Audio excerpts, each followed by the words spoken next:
hi and welcome to another LRCC Soundbite.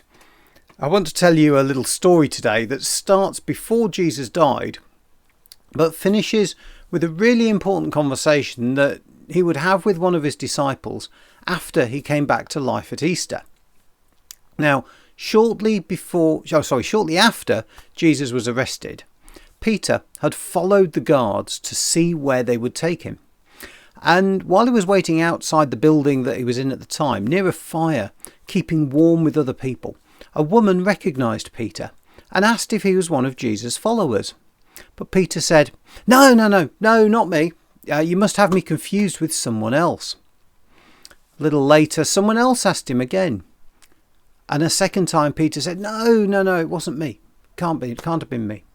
And then a third person, someone who'd actually been there in the garden at the time when Jesus was arrested, he said, No, I saw you. You were there with him. In fact, you even tried to stop us arresting him. And Peter said, No, it wasn't me. I deny it completely. Now, these events had been predicted by Jesus. And to seal the deal, if you like, for Peter, Jesus had told him that a cock would crow after he had denied Jesus 3 times. Sure enough, the words have no sooner left Peter's mouth than a cock crows. And as Peter hears it, he is completely distraught. Now, fast forward to after Jesus had risen back to life, and he's on the beach. He's enjoying barbecued fish with his friends.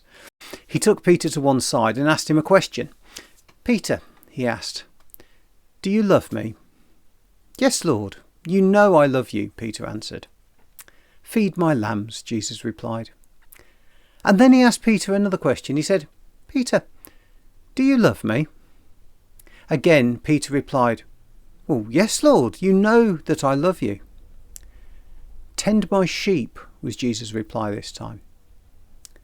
Then a third time, Jesus asked, Peter, do you love me? Peter's now feeling a little bit hurt that Jesus has asked a third time, but he replies, Lord, you know everything. You know that I love you. And Jesus replied, Feed my sheep. Peter would go on to spread the news of Jesus far and wide. Eventually he ended up in Rome. He became the first pope. People look at these 3 questions that Jesus asked as mirroring those 3 times that Peter had denied Jesus before he died.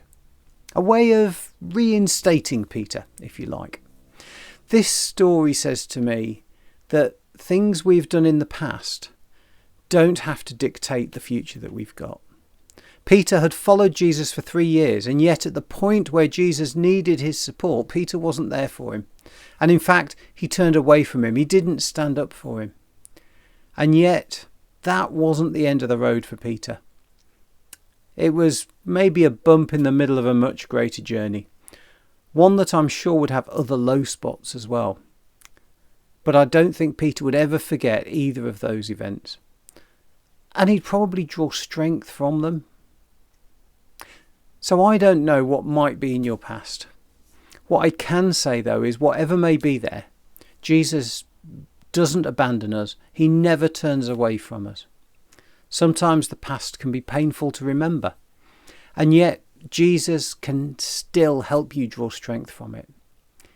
If you'd like to ask us more about it, or maybe you just need someone to talk to, please always feel free to get in touch. I do hope you have a great week. God bless you, and I'll see you next time.